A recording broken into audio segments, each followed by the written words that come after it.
If you don't soil test, you'll be forced to guess. Welcome to Maverick-Minute.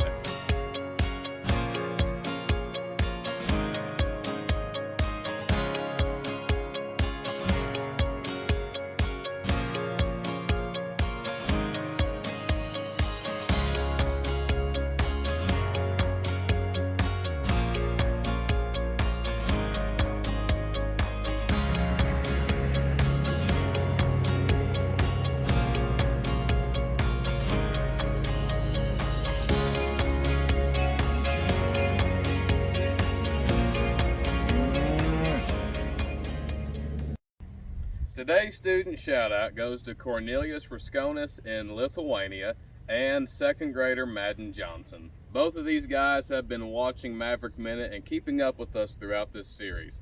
Today we're going to finish our installment in Broomsedge. We learned last time that there's a couple issues when we see Broomsedge. Number one, we have an acidity problem, and potentially number two, there's a phosphorus problem within our soil profile.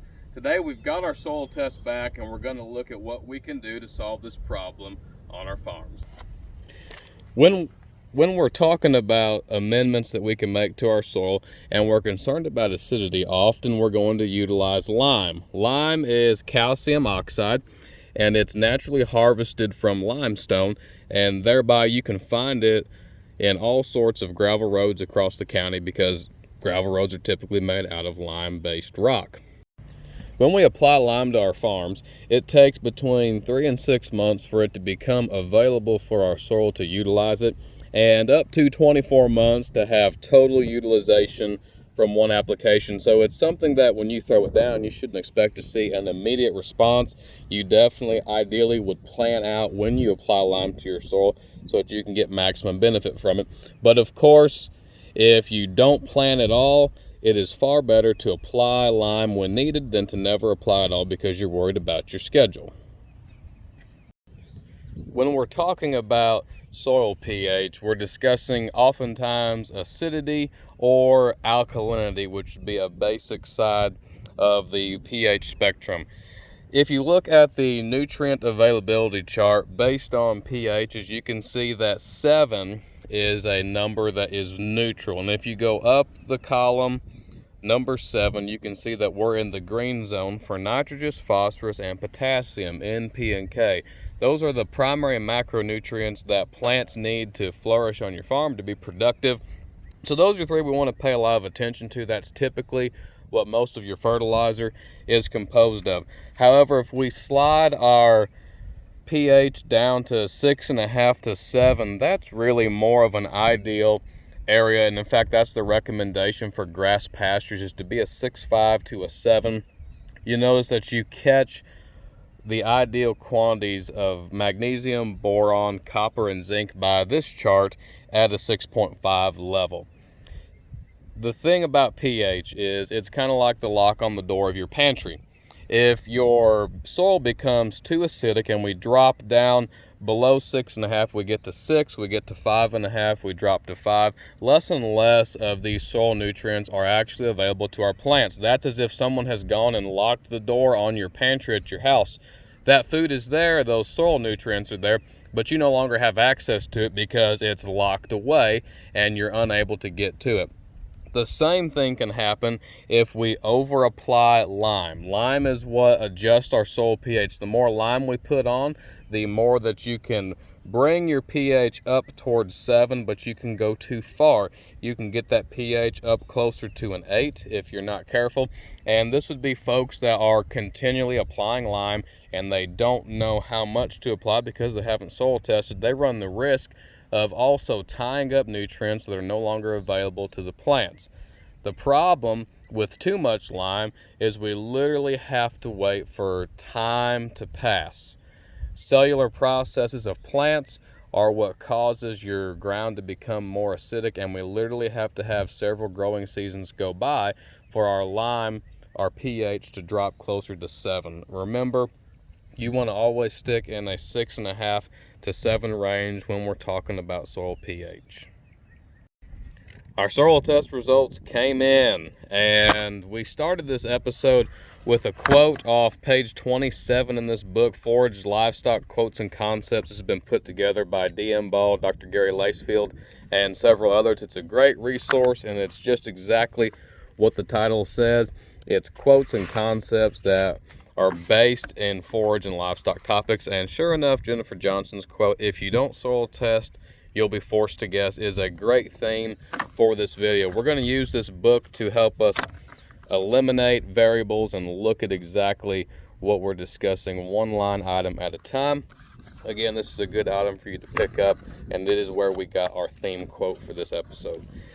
As we glance at the entire soil test, we can see that we have measured levels of different macronutrients and micronutrients and other information that relates to our soil profile. The first thing we want to look at is P and K.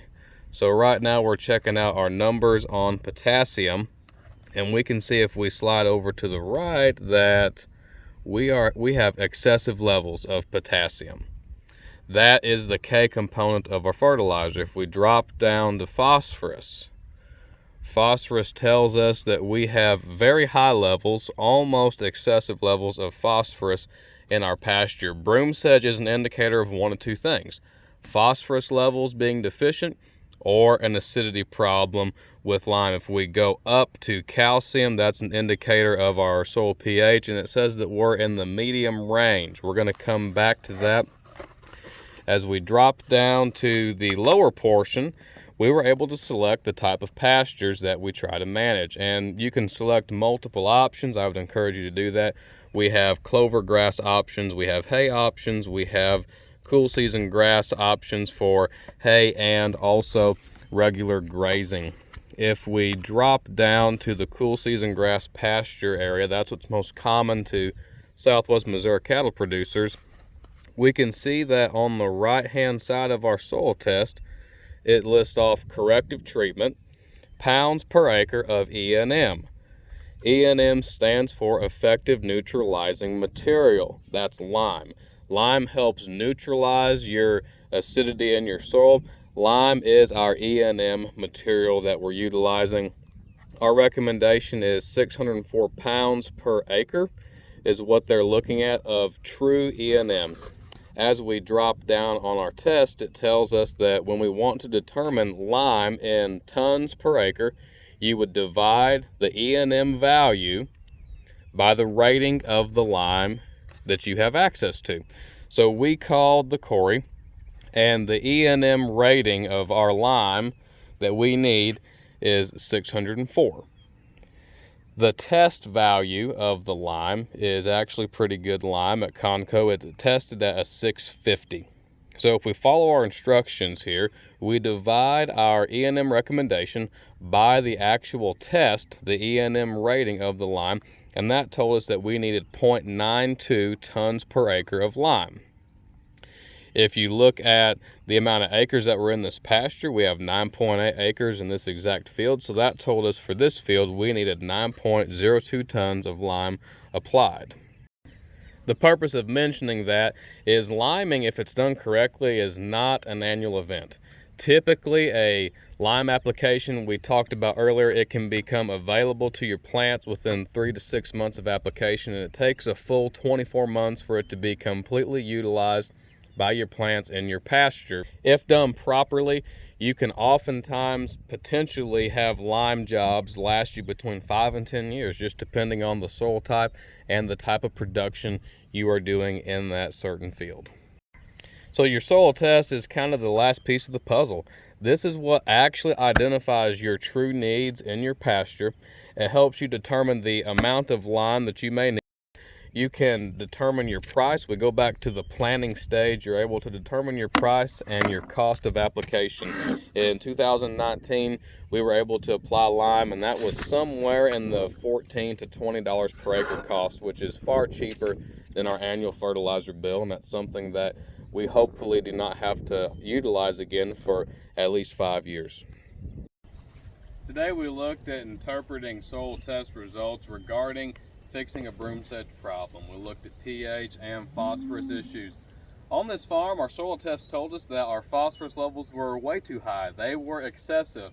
However, there is still the possibility that our phosphorus was truly not high enough. The reason being, our pH was calling for almost 1 ton of lime per acre, meaning that while that phosphorus level was really high, our plants still didn't have access to it. In this particular instance, the solution was not to continue applying phosphorus to this farm, but to do some sort of immediate help in regards to the acidity problem that we have in our soil. That answer was lime, calcium oxide, as we discussed earlier. One side note, why are our P and K levels so high on this farm? For years, fertilizer was applied here and we didn't really utilize soil testing technology, and we're blindly applying P and K, and you can see the results of that over time. We've had wasted resources in our soil bank in P and K, and that money would have been better spent on some sort of lime application for this farm. We hope this was useful to you in your operation. Until next time.